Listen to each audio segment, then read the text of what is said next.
Hey, what's up? This is our third video in my Ableton free online course thing. And before we begin with the next section, we need to do an exercise. If you're right-handed, keep that on the mouse. If you're left-handed, you kind of have to figure this out on your own. But if you're right-handed, you take your left hand, you take your pinky, and then put your pinky on shift. And then rest your don't press anything, but rest your index finger on C. Now that is this is your basic macro. If you've ever played an online game, this is where your left hand should be at all times, unless you're playing the keyboard or something. But this is your resting position. This is your Ableton home row, and I'm serious about that. So right now, if you press, but don't press anything, but if you were to press it, Control C is copy. You move your index finger over one key. Control V is paste. Okay? And then you move that back to C, which is Control copy. You move that up slightly to Control D. Alright? And what you did right there, that's basically the only place where your index finger will go. Now, you take your thumb. If you want to play, you press the space bar with your thumb. You don't move your pinky or your index finger. And then you can play. And then you press it again to stop. Then you press it again to play again. It's pretty fun, hey? If there's one more kind of shortcut. You move your thumb over to Alt, and then you move your index finger up to D, and that is duplicate. So Control Alt is duplicate automation and only automation. You copy and paste it over. Control D by itself is to duplicate the audio through a set amount of time, and this is how you speed up your workflow and you'd be awesome. So what I'm going to do is just kind of introduce you to working with audio and working with MIDI in the basic sense. So in Ableton, there's an audio channel and a MIDI channel, and a send and return, and buses and all that fun stuff. Basically, is only audio and MIDI. So right now we have an audio track. It says audio right there. And you can tell it can receive audio only, but it can also receive MIDI. But we'll get into that later. That's more advanced routing. You right-click, insert MIDI track.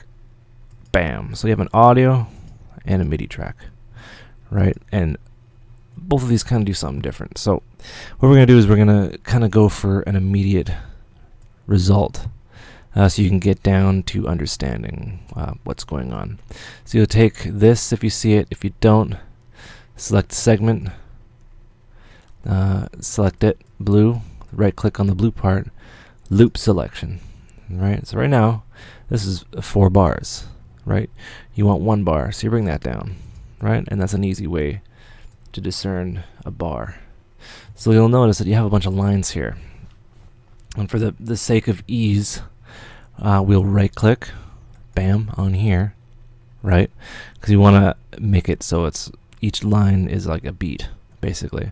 So we go quarter. So we want to chop the lines into quarter bars. So you notice the lines, bam. So now we have 1, 2, 3, 4, right? This is the basis of our beat.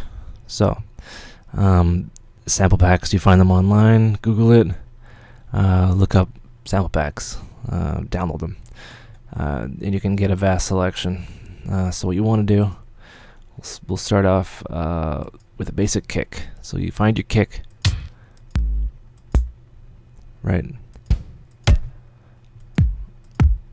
Alright, that one's I'm kind of happy with. You take it and you drop it there. And what I used to do is I would copy, paste, paste, paste. But that takes way too long. So you notice how you always have your pinky on Control, move it up to D, select, then press that. Right? It duplicates the sound or the audio. It duplicates anything for the allotted kind of time. If you don't do it correctly, if you just select it and then duplicate it, it doesn't really work, and you get something weird, right? So you want to delete that. Select the quarter bar. Control. I keep on forgetting it's control. Hold control and then press D. D, D, D. Okay? And then you can even select that, D. Select that, D, and you can go on forever. But what we're going to do is we're just going to stick to one bar. So we have, I'll do that one more time. You take a kick, drop that in, select it. You know, I don't even need to look at that, because you can see in Ableton 9 the new feature is there's a contrast here, so you know. Then you can look down here, oh, each one of these is a 16th. And then you can even zoom out, right? An eighth, so you want a quarter, bam, you have a quarter, right? The lines are automatically there. You select, Control D, D, D, D. So now you've created your first kick drum loop. So, holy crap. Pretty exciting, eh? So you've created your own kick drum loop. And I just noticed I put that over the MIDI track. You can do that very easily. Anyway, that's how you kind of work with MIDI. Or not MIDI, that's how you work with audio.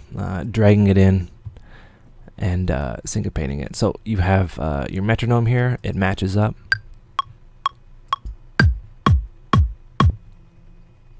You can slow it down, you can speed it up.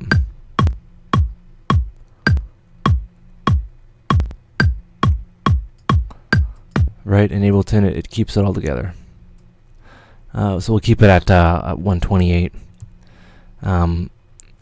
And we'll leave it at 1 bar. So we have that. And now we will add a bass line. Or not a bass. Yeah, we'll add a bass sound. So let's find the bass synth. No, that's not it. Where be the basses at? Synth shot, no. Doing the same thing. Synth bass is okay. So we have that. We can right click, create audio track, boom. We can do that, and for an offbeat, Control D, Control D, Control D. Now we have that offbeat sound, but we can't necessarily change the pitch, so we'll delete that. We will insert a new MIDI track. This is all MIDI. So what you want to do, this little section right here, you can drop a sample.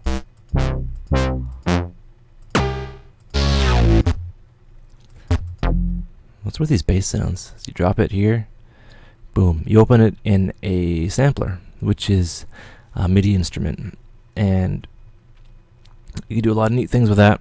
Don't worry about all this. It all comes in time. But what you do need to worry about is this volume slider here. You move that up to 0. Okay, so you get 0, 0, 0. You'll notice that this is armed to record, so you can play it.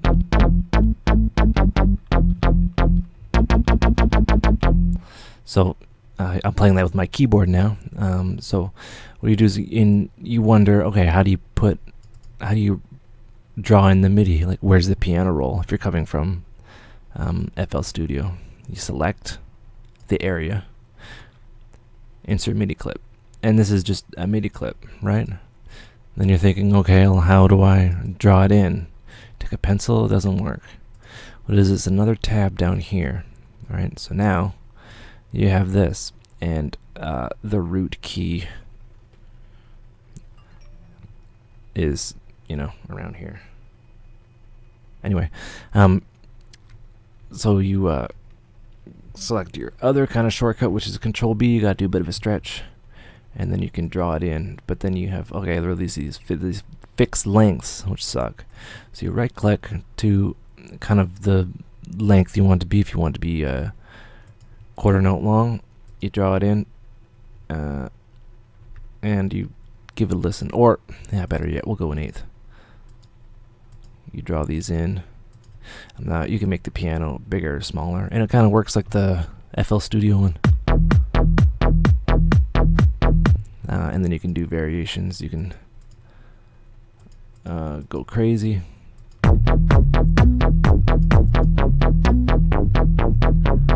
Right, and you can play a sample like an instrument with a keyboard, and that is basic MIDI. And working with MIDI, you turn off the pencil tool. You can select them, then you can make them shorter.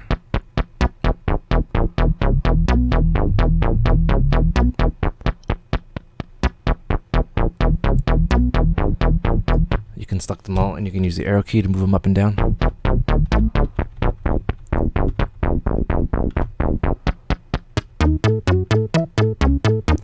You can do weird stuff.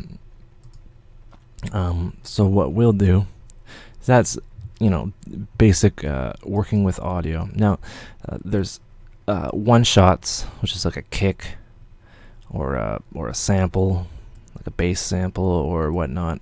And then there's loops, and loops are very easy to kind of work with in Ableton Live. So you just here. So you go to a loop library, you go to random one. Now this is not a one shot. It's still a piece of audio. You can just drag that right in here. It's still a piece of audio, but it's a loop, and 98% of the time it loops it very well, and you don't need to warp it or whatnot, and you can play it with the metronome, and that's in time, you can tell, and then you can just kind of play that.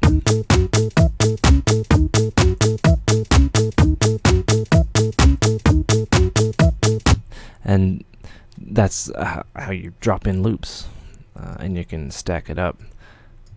You're using bits of loops to create your own loop, basically. And it's mainly working with one-shots and loops and instruments. So now we're going to get rid of this wacky kind of bass line, or if you can call it that. And we're going to drop in a plugin. And what's happening here is Ableton is taking this data, and each one of these is a MIDI value and a MIDI note, and it's sending this to this instrument, and this instrument is processing it and sending the audio directly out here. So the MIDI is coming in this little line here. So I'll mute that. You can see the MIDI data coming in. This is MIDI data, but I turn the instrument off. You can turn it on. MIDI comes in, audio comes out. It's very simple.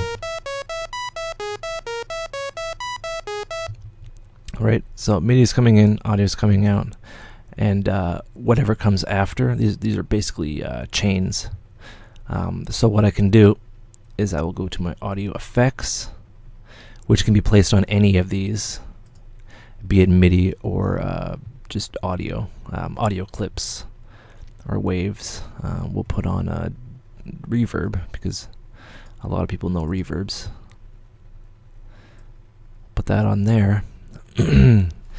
Don't worry about all these, just worry about wet and dry. So we have it at 0, so audio is coming into this, and then audio is coming out. And right now, dry means that the audio is coming out unaffected, and the wet, when it's 100%, is just the effect. So the trick is to find a mixture between dry and wet, or you can use 100% wet, who cares. And I'll just turn it up, and then 100% wet. So it's taking the signal from here, think of it as a line, and it's processing it, and then the output gets outputted here, right? And all these process audio in the same way. And that's a delay, and then you can switch them around and whatnot. So you have, again, you have an audio source. No, you have a MIDI source from Ableton, and this could be a keyboard too. It would receive MIDI, I guess, through here, and then bring it down into this channel. It's routed into this channel when it's armed, right? So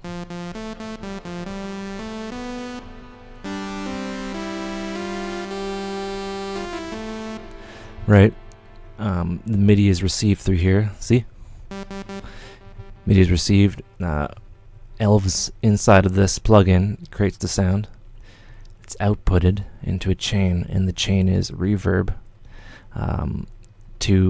it's a delay to reverb, and once it's here, it goes back out to here, to this part. Right, so it's a chain basically, and you can turn these off. And generally, for a lot of plugins, don't worry about what all this does. Just wet dry, right? A lot of them have wet dry. Some of them don't have wet dry. They have like 2 knobs, so just kind of experiment. Right, so it's pretty simple to figure out.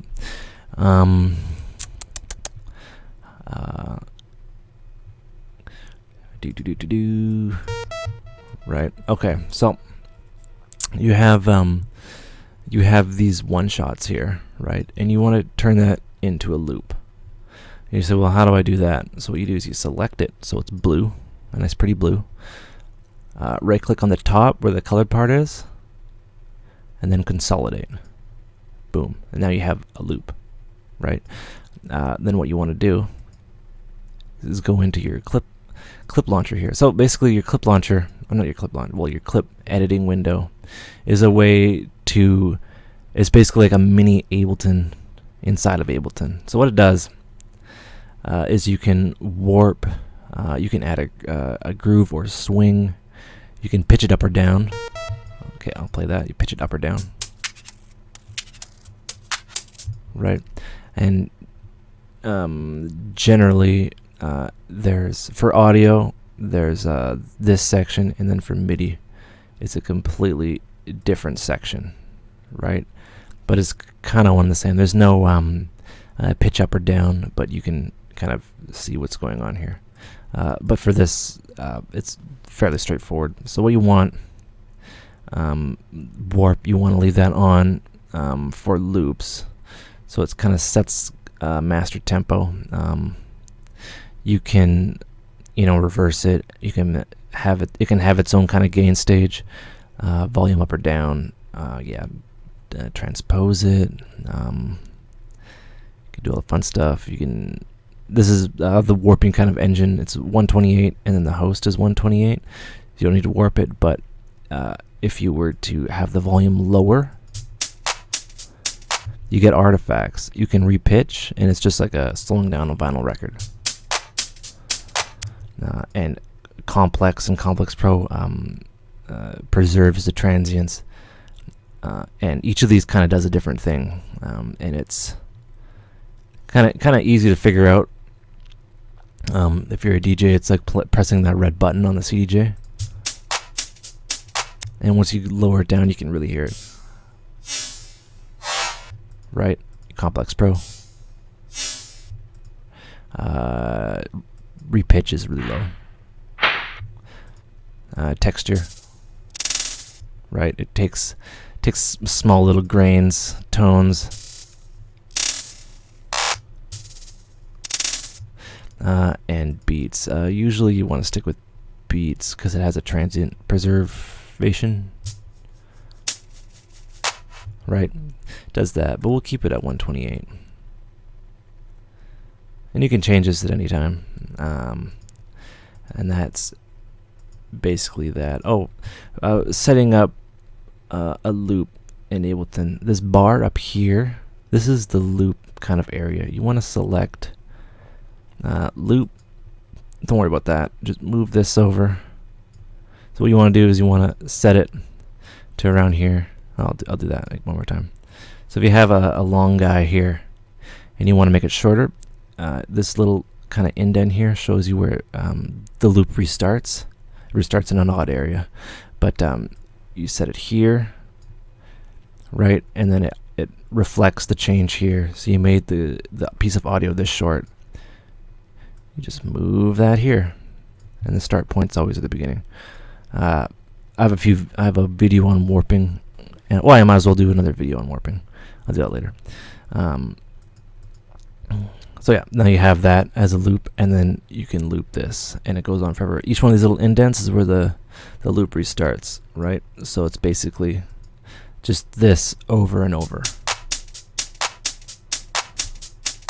right? And you can do that for all your audio, and you should do that for all your audio.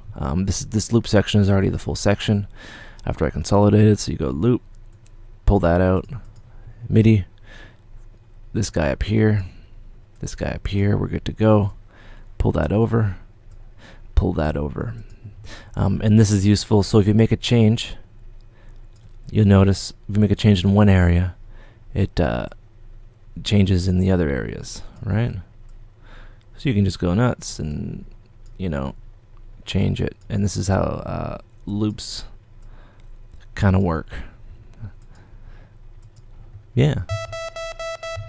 So, oh yeah, I didn't go over MIDI effects. Now there is another kind of effect, and I'll just use pitch as an example. You're taking the MIDI data coming in, because you have MIDI going in, and you're altering the MIDI values, and it's pretty straightforward. You can. There's a few kind of plugins here. Mainly I use the Arpeggiator and the pitch. The pitch just for transposing goes 12, 24, you know, all the way down. Or I can turn it up. Right. There's pitch. Then there's an Arpeggiator. And then steps. You got a chiptune type thing going on. And that is MIDI effects, VST external effects. Oh yeah, I'll show you. There's another kind of effect. So you go plugins. If you have something that's neat, you can drop in. What's something that's simple? Yeah, probably nothing. We'll go